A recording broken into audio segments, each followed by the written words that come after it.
Study IQ IAS, अब तैयारी हुई अफोर्डेबल।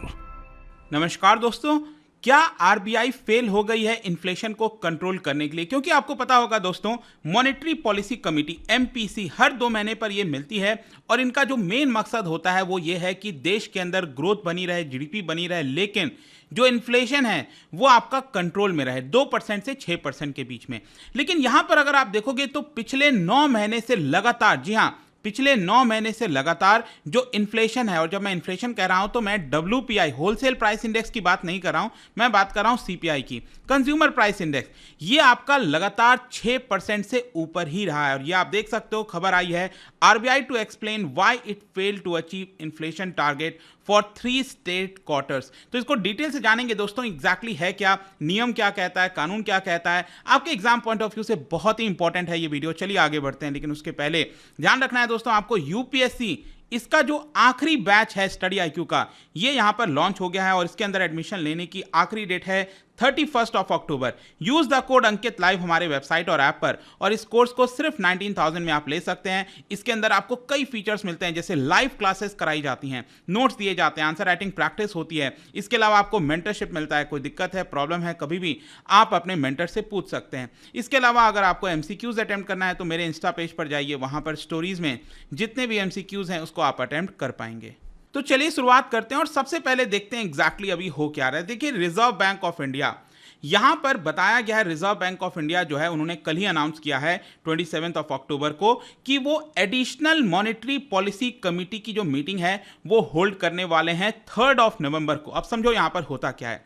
मॉनेटरी पॉलिसी कमेटी देश के अंदर कब से स्टार्ट हुई है? ये बेसिकली 2016 से स्टार्ट हुआ है। और इस कमेटी के अंदर क्या होता है? इसके अंदर 3 RBI के मेंबर्स होते हैं, और ऑब्वियस सी बात है RBI गवर्नर होते हैं, और 2 और बाकी के RBI के मेंबर्स होते हैं, और 3 मेंबर्स इसमें गवर्नमेंट के द्वारा नॉमिनेट किए जाते हैं। तो टोटल 6 मेंबर्स होते हैं। तो देश के अंदर रेपो रेट क्या होगा, रिवर्स रेपो रेट क्या होगा, बैंक रेट क्या होगा, MSF क्या होगा, LF क्या होगा, ये सारी जो रेट्स हैं दोस्तों वो डिसाइड किया जाता है मॉनेटरी पॉलिसी कमेटी के द्वारा। और इसके अंदर अगर आप देखोगे जो इनका सबसे इंपॉर्टेंट रोल है वो ये है कि देश की जो इन्फ्लेशन रेट है वो आपका 2% से 6% के बीच में बना रहे, मतलब एवरेज में 4% ही रहे, इससे ना तो कम हो ना तो ज्यादा हो।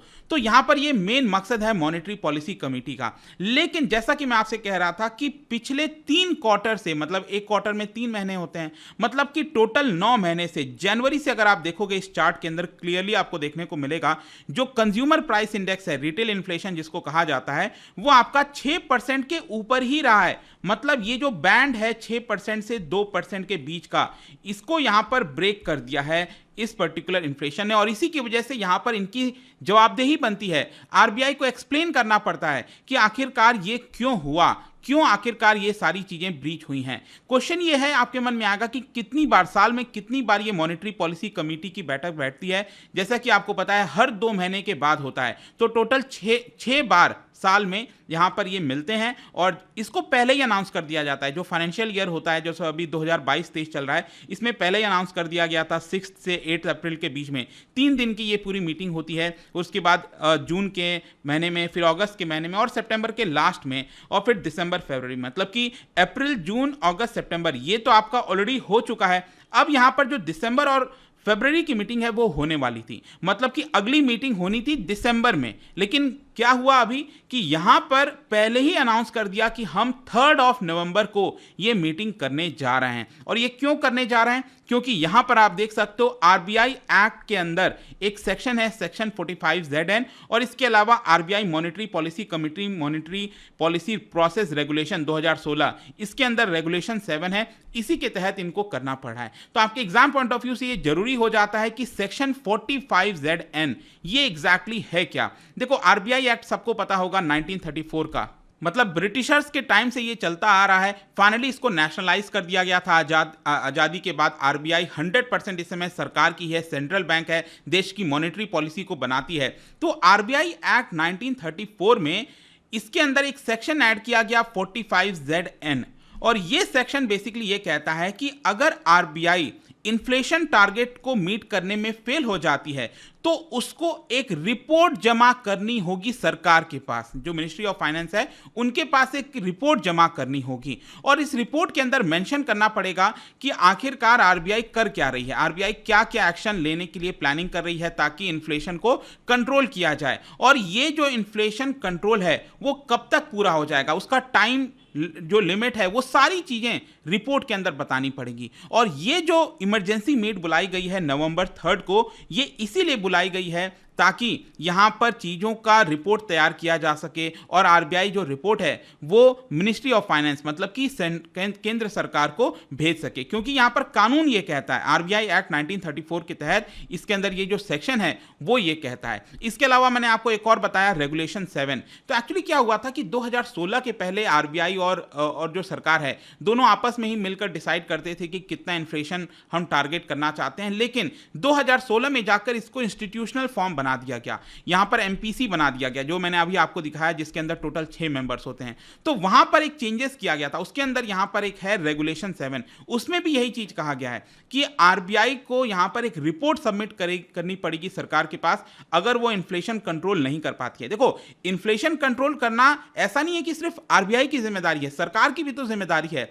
आप सोच के देखो, अगर सरकार बहुत ज्यादा खर्च करने लग जाए तो इसका मतलब क्या होगा कि यहां पर इकोनॉमी में डिमांड बढ़ रही है, क्योंकि अगर मान लो अगर कंज्यूमर्स खर्च करते हैं, जब लोग ज़्यादा खर्च करने लगते हैं इसका मतलब क्या है, डिमांड बढ़ी, और जब भी डिमांड बढ़ती है तो यहाँ पर प्राइस भी बढ़ता है। तो वैसे ही अगर सरकार भी बहुत ज़्यादा खर्च करने लगेगी, मतलब एक प्रकार से इकोनॉमी में डिमांड बढ़ी और प्राइस बढ़ रहा है, तो सरकार की भी तो जिम्मेदारी बनती है कि सरकार टैक्स क्या कर रही है। मान लो सरकार अगर टैक्स कम कर दे काफ़ी, तो इसकी वजह से क्या होगा, लोगों के पास ज़्यादा पैसा बचेगा और लोग ज़्यादा खर्च करेंगे, फिर से डिमांड बढ़ेगी और प्राइस बढ़ेगा।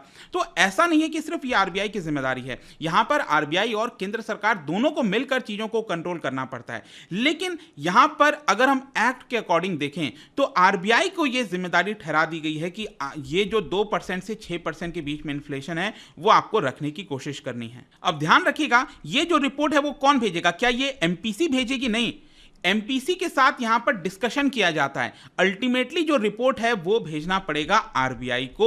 तो यहां पर नवंबर 3 को जो मीटिंग बुलाई गई है एमपीसी की, यहां पर इन सारी चीजों को लेकर डिस्कशन होगा कि क्या क्या स्टेप्स लेना चाहिए, हम सरकार को क्या बोल सकते हैं, और फाइनली आरबीआई जो है वो रिपोर्ट तैयार करेगी और वो सरकार को भेज देगी। आपके मन में एक और क्वेश्चन आ सकता है कि आखिरकार कब रिपोर्ट भेजना पड़ता है, मतलब क्या कोई टाइम लिमिट वगैरह सेट किया हुआ है? बिल्कुल, मैं आपको बता दूं, यहां पर टाइम लिमिट सेट किया हुआ है। यह बोला गया है कि जब भी आरबीआई फेल हो जाती है इन्फ्लेशन टारगेट को मीट करने में, उससे लेकर 1 महीने के अंदर में यहां पर जो रिपोर्ट है वो सबमिट करना होगा। और यहां पर इन्फ्लेशन टारगेट मैंने आपको पहले ही बोला था 3 क्वार्टर, 9 महीने तक लगातार, ठीक है, 9 मंथ्स तक लगातार अगर ये फेल हो जाते हैं तो जनवरी से लेकर सितंबर तक ये जो 9 महीना है इसमें इन्फ्लेशन 6% से ऊपर रहा, तो ये लगातार फेल होते गए। और सितंबर महीने का आंकड़ा कब आया है इन्फ्लेशन का? ये आया है अक्टूबर 12 को। तो मतलब अक्टूबर 12 से लेकर 1 महीने तक, मतलब 12 नवंबर तक टाइम है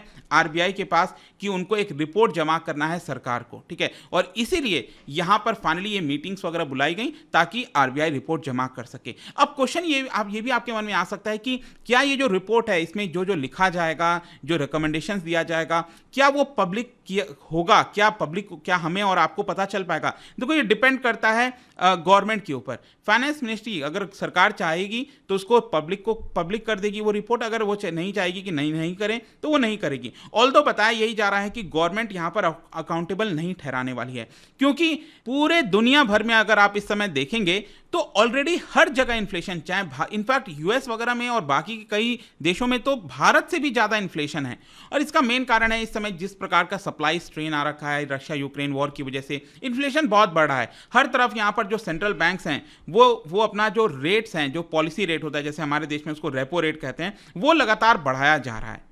तो जाहिर सी बात है सरकार और आरबीआई यहां पर एक साथ चीजों को लेकर काम कर रहे हैं। देखो, पहले थोड़ी सी प्रॉब्लम होती थी, पहले जब रघुराम राजन थे, ठीक है, तो रघुराम राजन के समय आपको याद होगा यहां पर सरकार और जो आरबीआई है दोनों के बीच में काफी तकरार हो रहा था, क्योंकि यहां पर एक तरफ सरकार चाह रही थी रेपो रेट कम किया जाए, लेकिन आरबीआई उस समय कह रही थी कि अगर हम रेपो रेट बहुत कम कर देंगे तो लोगों को पैसा बहुत आसानी से मिल जाएगा, कम ब्याज दर पर मिलेगा, और इसकी वजह से डिमांड बढ़ेगी और यहां पर प्राइसेस भी बढ़ जाएंगे। लेकिन यहां पर इस समय शक्तिकांता दास है और उनका उनका रिलेशन सरकार के साथ काफ़ी अच्छा है, तो लंबे समय तक जो रेपो रेट है वो आपका 4% पे रहा। लेकिन अभी मई के महीने से यहाँ पर क्या हुआ कि जिस प्रकार से इन्फ्लेशन बढ़ रहा था उसको देखते हुए आप देख सकते हो यहाँ पर रेपो रेट को बढ़ाया गया है। ऑल्दो आप देखोगे तो यहाँ पर जो इन्फ्लेशन है वो जनवरी महीने से ही ऊपर क्रॉस कर गया था 6% से ऊपर, लेकिन यहाँ पर आरबीआई थोड़ा सा लेट एक्ट की और इसीलिए इसको कहा जाता है फेलिंग बिहाइंड द कर्व, मतलब फॉलिंग बिहाइंड द कर्व, मतलब कि जिस तरह से इन्फ्लेशन बढ़ा था उस तरह से इनको रेपो रेट भी बढ़ाते रहना चाहिए था, लेकिन आरबीआई थोड़ा सा देर से एक्ट की है। तो क्या क्वेश्चन यहां पर यह है कि क्या आरबीआई फेल हो गई है इन्फ्लेशन को कंट्रोल करने में? देखो, दो ओपिनियन हो सकते हैं। हो सकता है कि यहां पर कुछ लोगों का कहना हो हाँ फेल हो गई है, लेकिन एक और व्यू जैसे मैंने आपको बताया कि पूरे विश्व भर में इस समय इन्फ्लेशन बढ़ रहा है, तो जाहिर सी बात है आज के ग्लोबलाइज्ड वर्ल्ड में उसका डायरेक्ट असर भारत पर भी होगा और इसलिए भारत में भी इन्फ्लेशन आपको इस समय काफी ऊपर देखने को मिल रहा है। तो लेट्स सी क्या होता है नवंबर 3 को, क्या आरबीआई ओपिनियन देती है, क्या नहीं होगा, वो सब कुछ देखने वाली बात होगी। लेकिन जाने से पहले एक इंटरेस्टिंग क्वेश्चन, क्या आप बता सकते हो देश की पहली कौन सी वो सरकारी कंपनी थी जिसको प्राइवेटाइज किया गया था? इसका राइट आंसर आप सबको पता है, मेरे इंस्टाग्राम पर तो मिलेगा ही, वहां पर अगर आप नहीं हो कोई बात नहीं, टेलीग्राम से भी ले सकते हैं इसका सही उत्तर। मैं कई सारे जो एमसीक्यूज हैं वो यहाँ पर स्टोरीज में डालता रहता हूँ। बाकी अगर आपको पीडीएफ चाहिए तो टेलीग्राम पर आइए, अलग अलग सोशल मीडिया पर आप जुड़ पाओगे। और जैसा मैंने बताया यूपीएससी की जो तैयारी है दोस्तों वो काफी आसान हो गई है बाई स्टडी आईक्यू कोर्स, और ये आखिरी बैच है यूपीएससी का फॉर द ईयर 2023। तो अगर आपको इसको एनरोल करना है use the code Ankit live, ताकि सिर्फ 19,000 में ये आप एनरोल कर पाओगे। आई होप कि वीडियो आपको पसंद आया होगा। मिलता हूं आपसे next time. Till then thank you very much, see you soon. Study IQ IAS, अब तैयारी हुई अफोर्डेबल।